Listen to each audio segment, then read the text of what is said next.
Donald Trump is a Nazi sympathizer and a white supremacist. Are those just words used as an easy attack from leftist media and Antifa, or are they just a simple run-of-the-mill fact, considering he has expressed such views in private on multiple occasions with multiple people? I mean, why are we even asking this? I know Donald and I can tell you all of this is true. Yeah, but not everyone knows him like you. Well, that's probably for the best. Where was I? Ah, yes. Find out tonight, America, on America, the podcast. Give me that funky fresh beat.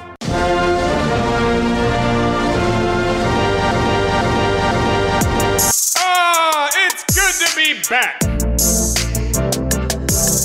Hello, America. It's America, the podcast. I told you Steve Bannon would get fired before me. Didn't I? Didn't I tell you? Yeah, you did. But what are you gonna do now, though? Well, I have this and a few $1 billion sitting in my bank account, and I've joined the resistance, so I'm sure I'll get my general stars at some point soon. It's not a militarized resistance, man. Well, tell that to Antifa. Which I could never be part of those people. I'm not into the whole tight black jeans and bandana across the face. My face is beautiful. I don't want to hide it. Most I ever hide it on is radio. Like this, the show. Oh, which we should start the show, right? Yeah, start the show.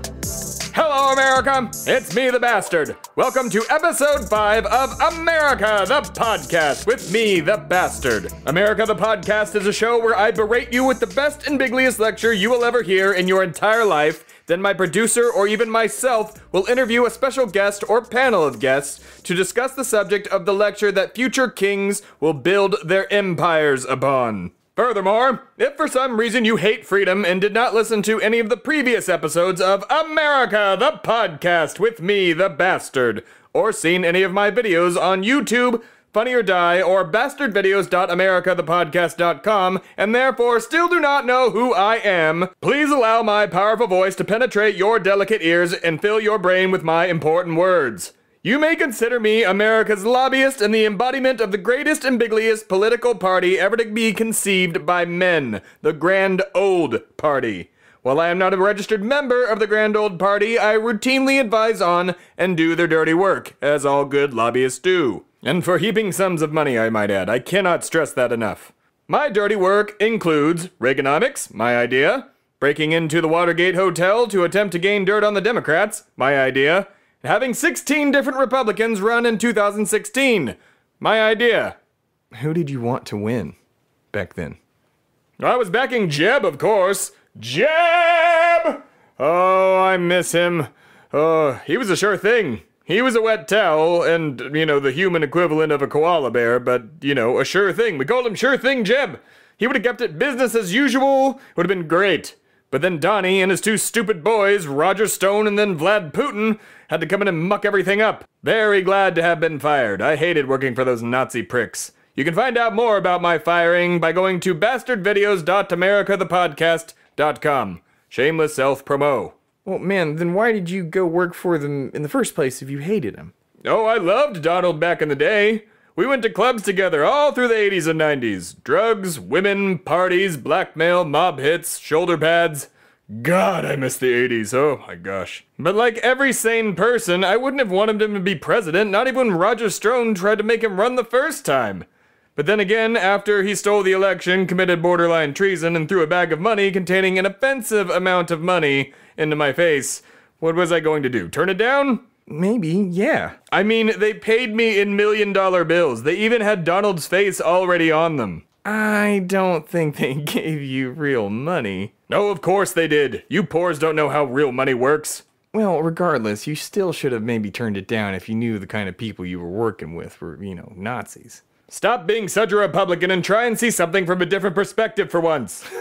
I was serving America the only way I knew how. It is my responsibility to keep the Republic going no matter what. I and others knew Donnie was unfit and we knew all the risks. But he was going to win whether we wanted him to or not. Goddamn Electoral College. You had one job! One job!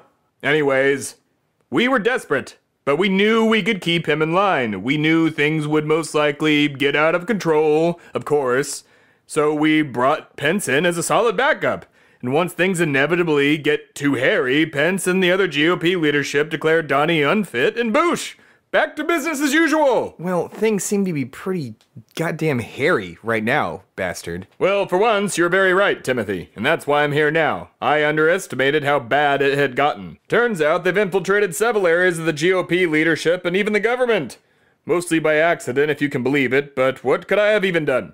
I mean, I was living in exile for 10 years after they refused to grant my request to have Bush stay in office for a third term. Wait, who are you talking about? The Congressional Voting Committee.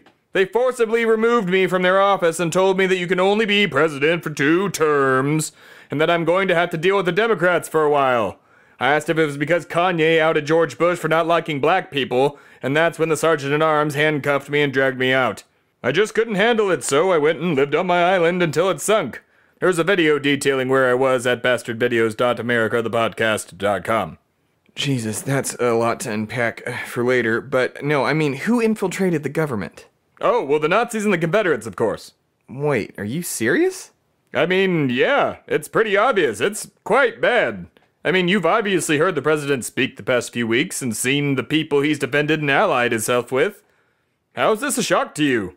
It's not shocking, but why the hell did you align yourself with them in the first place? Well, as I said, I didn't know the extent of the damage upon my return from exile. I just took the money like I always do.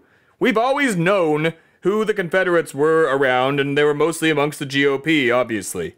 Once the Confederacy dissolved, a lot of those same Confederates stayed in government. Do you not realize that? Meaning those same ideals stayed. All those same senators and all those same congressmen and all those same governors were part of America again. Those ideals lingered. But irregardless, time went on and people changed. Ideas changed, the country changed. Hell, even the Democrats and the Republicans completely switched parties, making the Dems the dirty, progressive liberals and the Republicans the wise, head-in-the-sand conservatives. But even though those Confederate ideals still lingered, most of the regular mainline Republicans, like myself and other intelligent people, just laughed at those who still supported the Confederacy like the little racist elf men from Alabama that they are. But we laughed for too long. We grew too cocky, and their numbers grew. We all thought it had dwindled into some minuscule fringe, but we were sorely mistaken, obviously. I thought I could handle Bannon and his cohorts and keep the Republic stable, but was forced out to the fringe as a result. Alas, Timothy, I simply bit off more than I could chew. I'm a man, and I am man enough, and American enough, to admit when I was wrong. Meaning I will not take full responsibility for this, but rather blame the masses instead. As I said, after being fired by Donald Trump via tweet, I have joined the so-called resistance against Trump, and I will do anything I can to remedy the results of my actions that may or may not have inadvertently led to the current state of the nation.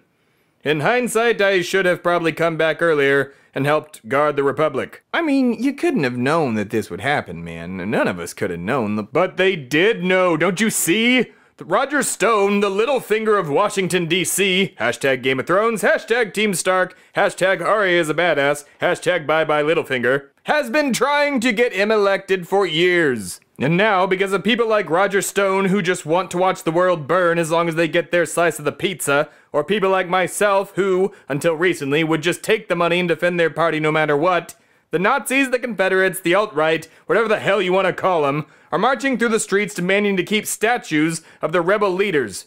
Which has always confused me. Why are there statues to an enemy that would see our great United States burn ever erected? No clue, man. Most people think that the statues, they're claiming like it's their history or some shit. History! That's their argument. Well, if you want history, go to a museum or open a book, you nerd. We don't need statues of Hitler to remember World War II. Losers don't get statues or participation trophies. I guess now they do, but, you know, that's for T-ball, not for wars. Losers also don't get to keep flying their flag in the name of freedom of speech. I honestly don't know why it's so hard to understand this. This is bullshit. I completely agree, man. Listen to me, America. If you pledge your allegiance to the enemies of America, whether it be to the Nazis, the Confederacy, ISIS, North Korea, or those who don't like the Muppets, you automatically declare yourself an enemy of America. No ifs, ands, or buts about it. As far as I'm concerned, you are an enemy agent who has renounced their citizenship and should be dealt with as such. A party or group that promotes the harm and oppression of other human beings is not the idea that belongs in America. You are undoubtedly sitting there in your chair with your smug demeanor saying that we in America already have a history of violence and oppression. Well, that's because the good people didn't do anything about it at the time. This is your chance to actually do something about it.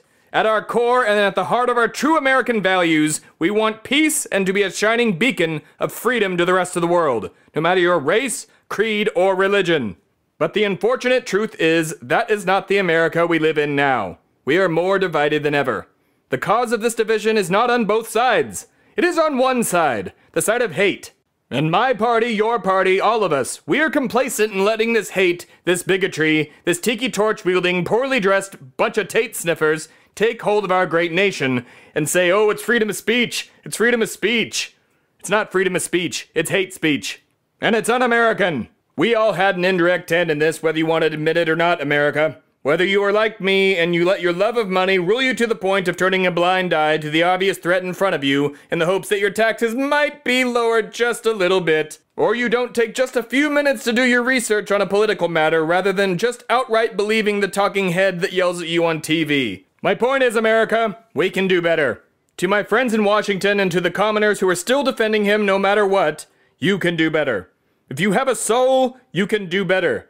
Even the worst of us can redeem themselves and come around. Look at me. Even I, the embodiment of the greatest country in the world, can do better and will do better. Much like the Grinch that steals Christmas every year, my heart has grown 3 sizes. Wait, strike that from the record. 100 sizes. This is America. Everything must be bigger. It's an unwritten law.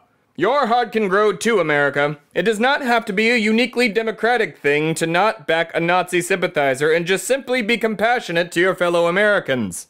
We need to come together and put our differences aside and peacefully squash these Nazi bastards and Confederate sons of bitches once and for all.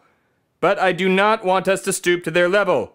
Like one of the greatest Americans who ever lived, Dr. Martin Luther King, we must fight hate with peace. You are better than that small-handed Tangerine and his friends. Fight the good fight and never give up, but do it peacefully. Right on, dude. Indeed, dude. Now, who's our guest for today? Looks like Travis Rose coming on to talk about family supporting Trump and everything else going on. You want to do the interview this time? Or? Sure, but Travis Rose. Why do I know that? Why does that sound familiar to me? He was on the first episode, so there's that. Ah, now I remember. I kidnapped him and the other guest that day. Yeah, and several days after that. Well, then I'm leaving. What the hell? You just said you would do the interview. Oh, calm your high-pitched, whiny voice down, Timothy. I can't do the interview. Travis is the only one who still has a restraining order against me. Besides, our next episode is about the war on drugs, so I'm gonna go to Colorado and see things from the liberal hippie perspective and how capitalism has helped the marijuana industry. It's being called unbiased, I'm told. It's a new thing I've discovered. You should try it. Yeah, okay, I'll try that. Well then, I'm off. I was doing America the podcast, but then I got high. I was gonna go to Colorado, but then I got high. Ugh, that guy stoned? Ugh, that's a scary thought. Fuck that. It's America, the podcast.